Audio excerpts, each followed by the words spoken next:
como lo comentaba hace un momento, vamos a platicar un poco acerca de lo que es la comida y la mesa en el siglo XIX. Para eso está con nosotros Úrsula Camba. ¿Cómo estás, Úrsula? Bien, ¿ustedes cómo están? Muy bien. Intrigados de cómo, Sí, cómo en aquel oye. entonces este ritual de la comida, la hora de la comida. Es que fíjate que los gustos alimentarios tendemos a creer que siempre han sido iguales.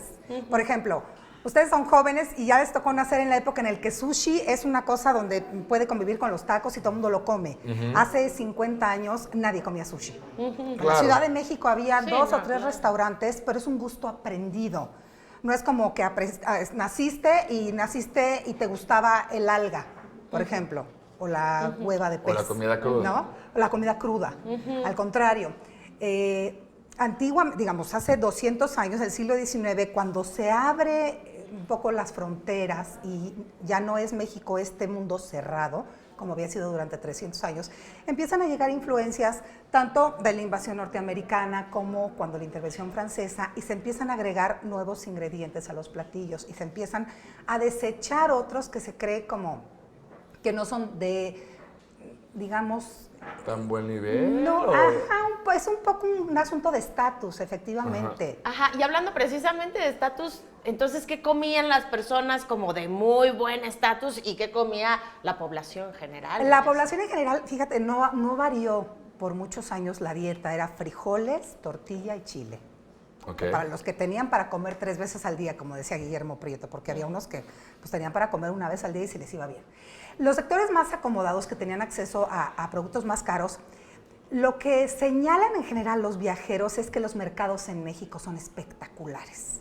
O sea, que hay cerros de frutas de lo más variadas, cerros de verduras, hay pasillos, entonces todo está especializado, hay pasillos la en el Merced, por mercado. ejemplo. Exacto, Sí. exactamente así. Entonces tienes a los animales que los puedes comprar vivos o muertos, porque eso se usaba mucho, comprabas el animal vivo o tenías tu corral y pues los matabas en tu casa y ahora estamos como muy reticentes a hay otra relación con los animales. Claro. Y también hay como mucho asco en esto de que, le tienes que sacar las vísceras y qué asco y limpiarlo.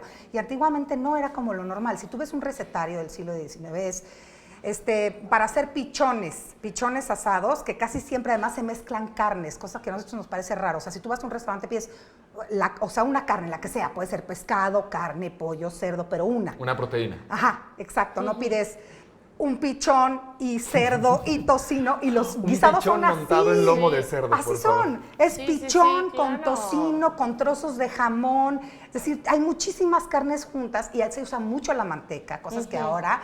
Y las verduras son como un acompañamiento. Se empiezan, por ejemplo, a comer ya más refinadamente los hongos en el siglo XIX, como ¿Un los huitlacoche, hongos. por ejemplo?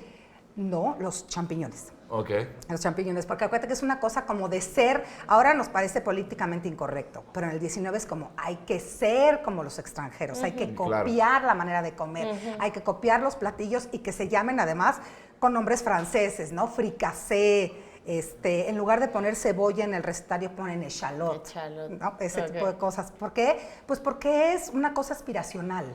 Es como el mundo civilizado, el progreso, ese espacio al que uno quiere aspirar. Oye, precisamente hablábamos acerca de los mercados. En México hay mercados muy antiguos, pero en esa época, pues, ¿a cuál se acostumbraba a ir? ¿Cuál El era mercado más famoso? importante es el que en lo que ahora es el Zócalo, era lo que se llamaba el mercado del Parián. Se llamaba Claro. así porque así se llamaba el de Filipinas, el de Manila antiguamente. Y junto donde ahora está la Suprema Corte estaba el mercado del Volador. Se llamaba el Volador porque ahí se colgaban los voladores de Papantla, que hacían como el espectáculo, por eso se llama el mercado del Volador. Y ahí en particular conseguías todo tipo de ollas, cazuelas, tarritos. También había comida, pero se especializaba más también en loza. ¿Por qué? Porque es muy interesante cómo se cocina. Nosotros, por ejemplo, ahora la olla express, pues no existe la olla express, pero para hacer ese tipo de cocimientos, agarrabas una olla, ponías la tapa y sellabas con engrudo.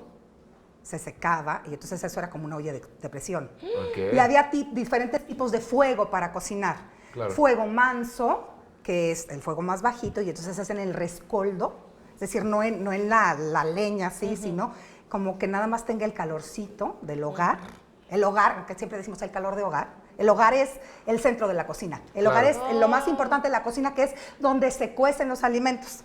Que es este brasero, si han visto las cocinas antiguas, que tienen un hoyito y metes ahí la leña, o como un anafre, o en el caso indígena son 3 piedras en el piso y ahí se pone el carbón para calentar. Ahorita que estás comentando el caso indígena, ha cambiado mucho la diferencia de alimentos de las clases que tenían en aquel momento, o sea, la clase aspiracional, la clase del buen comer y la clase humilde. Es que ahora, con la introducción, por ejemplo, de alimentos de origen chino, estas sopas instantáneas, la gente antes comía tortilla y frijol, ahora come estas sopas instantáneas que compras en el puestito, les echas agua caliente, o palomitas de microondas. O sea, la alimentación sí ha cambiado. Ahora, hay una cosa que sí comparten todos y es el gusto por la tortilla. Del más rico al más pobre, eso no cambia. Claro, y lo seguiremos compartiendo porque además es una gran fuente de calcio, ¿no? Sí, y la comida sabe bien rica con tortillas. ¿A poco, no? Muchísimas gracias a ustedes, chicos. A mí váyanme a comprar mis tortillitas porque ya se me acaban.